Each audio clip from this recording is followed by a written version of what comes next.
मेरा नाम अयांश है। मैं एक मिडिल क्लास फैमिली से हूँ। मैंने मेरे घर वालों को कहा था कि जब तक मैं अच्छी नौकरी नहीं करता शादी नहीं करूँगा। मैं बैंक के लिए तैयारी कर रहा था, जिसमें काफ़ी समय लग गया। इस कारण मेरी उम्र 32 साल की हो गई। लेकिन मेरी नौकरी अच्छी लग गई थी। अब मेरे घर वालों को मेरी शादी की चिंता सताने लगी थी।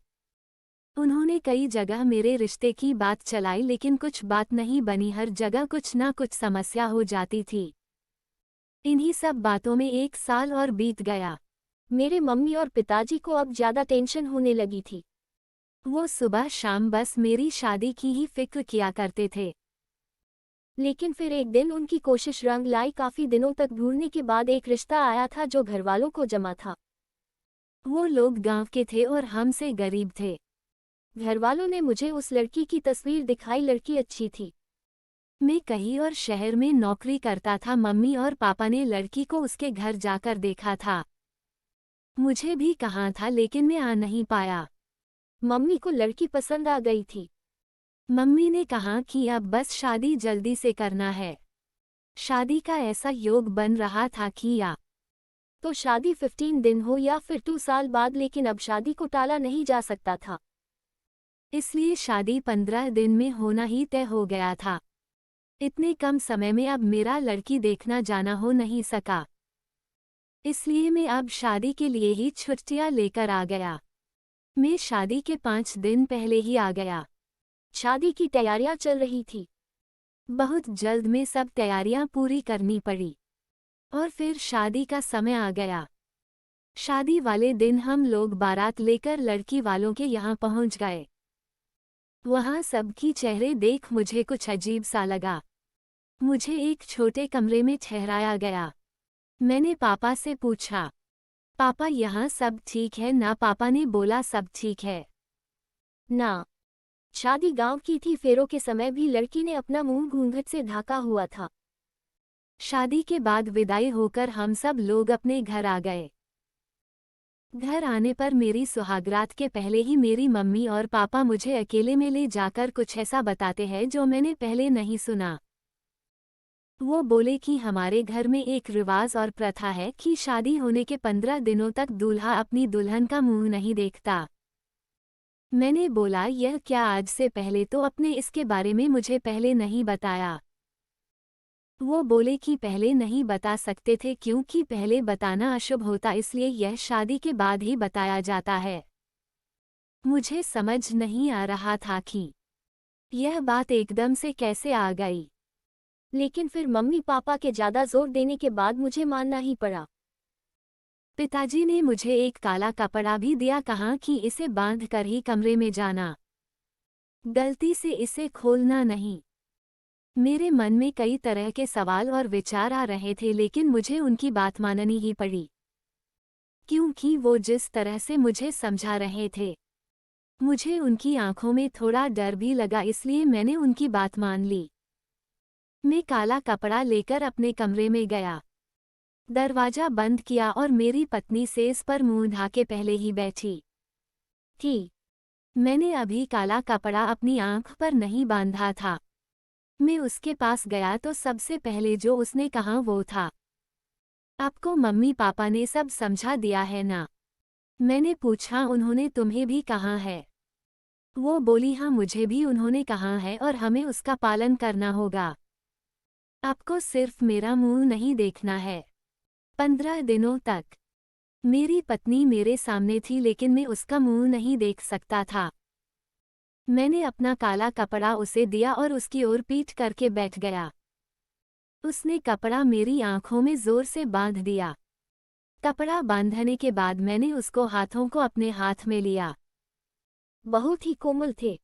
उसके बाद मैंने करीब आधी रात तक उससे बहुत बात की। मैं उसे नहीं देख पा रहा था लेकिन उसकी तस्वीर मैंने देखी थी। इस तरह बंद आंखों के बीच हमारे नए जीवन की शुरुआत हो रही थी। दिन में भी इस बात का विशेष ध्यान रखना पड़ता था। वो पूरा समय घूंघट में ही रहती थी। शादी के पहले मुझे प्यार क्या होता है इसका पता नहीं था, लेकिन शादी के बाद मुझे अपनी पत्नी से प्यार हो गया था। मैं बड़ी बेसब्री से 15 दिन खत्म होने का इंतजार कर रहा था। दिन दिन निकलते रहे और मेरा प्यार बढ़ता गया। आखिर 15 दिन हो गए। मैंने अपनी मम्मी और पापा से कहा कि आज 15 दिन पूरे हो गए हैं, कुछ पूजा या दूसरा उपाय तो नहीं करना। उन दोनों के चेहरे पर एक अजीब से घबराहट थी। मुझे समझ नहीं आया कि क्यों। वो लोग बोले नहीं, कुछ नहीं। मैंने उनसे फिर पूछा कि क्या कुछ बात है? आप इस तरह से क्यों लग रहे हैं? वो बोले कुछ नहीं। उस रात में कमरे में गया। अब मेरे हाथ में काला कपड़ा नहीं था। मेरी पत्नी आज भी घूंघट ओढ़े बैठी थी। मैंने जाते ही उसे कहा कि आज यह घूंघट क्यों? मेरी पत्नी मुझे कहती है कि मैं आपसे कुछ सवाल पूछना चाहती हूँ। मैंने बोला पूछो। वो बोली आप मुझसे कितना प्यार करते हैं? मैंने बोला कि 15 दिनों में तुम्हें पता नहीं चला। उसने कहा कि इतने दिनों तक आपने मुझे देखा नहीं था। अब सोचो कि आपको ऐसा कुछ देखने को मिल जाए जो आपने सोचा भी नहीं था, तो भी आप मुझसे उतना ही प्यार करेंगे या नहीं? मुझे उसकी यह बात समझ नहीं आई। मैंने कहा कि तुम यह क्या बात कर रही हो? मैं तुमसे प्यार करूंगा, तुम मेरी पत्नी हो। वो चुप हो गई। फिर आखिरकार मैंने वो किया जो मैं करना चाह रहा था। मैंने उसका घूंघट उठाया और घूंघट उठाते ही जब मैंने उसकी शक्ल देखी तो मुझे यकीन नहीं हुआ। यह वो लड़की नहीं थी जिसकी मुझे तस्वीर दिखाई गई थी। यह तो कोई और ही लड़की थी। मैंने उससे पूछा कौन हो तुम? वो बोली मेरी आवाज़ तो आप जानते हैं। मैं वही हूँ, आपकी पत्नी। मैंने आवाज़ लगाकर अपने मम्मी और पापा को बुलाया। मेरी आवाज़ सुनकर वो कमरे में आए। मैंने बोला अच्छा, तो यह सब नाटक आपने इसलिए किया? यह लड़की कौन है? आपने मुझे तस्वीर तो किसी और की दिखाई थी। उनके चेहरे पर घबराहट थी।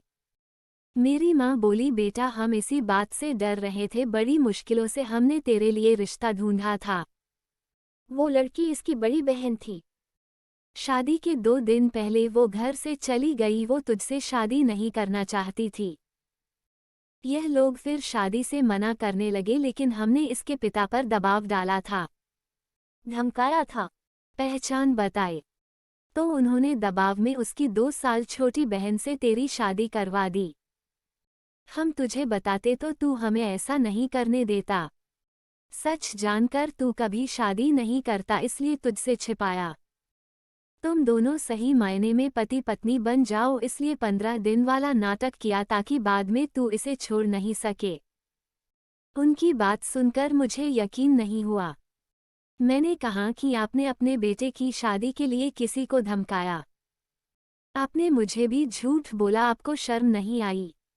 आपने इस लड़की की मर्जी के बिना जबरदस्ती मुझसे शादी करवा दी। उसके बाद भी यह आप लोगों की बात मान रही है। मम्मी और पापा बोले कि हमने यह सब तेरे लिए किया। मैंने कहा यह आपने मेरे लिए नहीं, अपने लिए किया, ताकि मेरी शादी के बोझ से आप बरी हो जाए। अगले दिन में बिना कुछ बोले सुबह अपने काम पर चला गया। लेकिन वहां जाने पर मुझे लगा कि इसमें उस लड़की की क्या गलती है? वो पहले ही जबरदस्ती का शिकार हुई है। मैं यही सोचता रहा और मुझे उसकी आवाज़ से भी प्यार हो गया था। मैं 2 दिन बाद ही अपने घर वापस आया। मैं उसे लेकर उसके घर गया, उसके घरवालों से माफ़ी मांगी। उनकी आंखों में आंसू थे। फिर मैंने उससे पूछा क्या तुम मुझसे प्यार करती हो? वो बोली कि मैं अपने आप को खुशकिस्मत मानती हूँ कि आप जैसा पति मुझे मिला। जो भी हुआ वो हम दोनों को मिलाने के लिए ही हुआ था। मैं आपके लिए और आप मेरे लिए ही बने थे। तभी अपने आप रास्ते बनते गए। उसकी इन्हीं बातों पर मैं उसे और ज़्यादा प्यार करने लगता हूँ। दोस्तों, आपको यह कहानी अच्छी लगी होगी, लाइक कर दें और सब्सक्राइब कर लें।